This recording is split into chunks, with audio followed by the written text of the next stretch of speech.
Hello everyone, welcome back to the channel. Today in this video I'm going to teach you how to fix to avoid interruption to your subscription and purchases.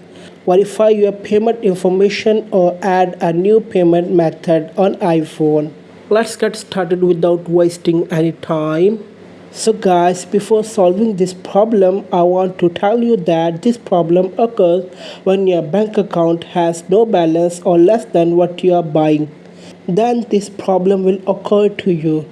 If you want to solve this problem, first of all you have to add balance to your bank account. Once you add balance to your account, there is a 90% chance that you will not see this problem again.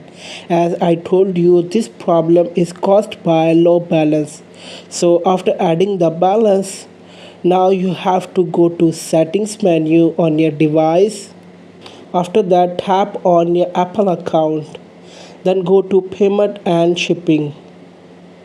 This page may take some time to open, so here you have to wait for some time. Then you will see this error. To solve it, enter your CVV number here. After that, tap Done at the top right corner of the page.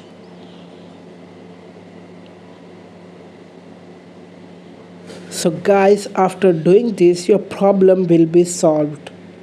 That's it. Like, share and subscribe to our YouTube channel. Thanks for watching this video.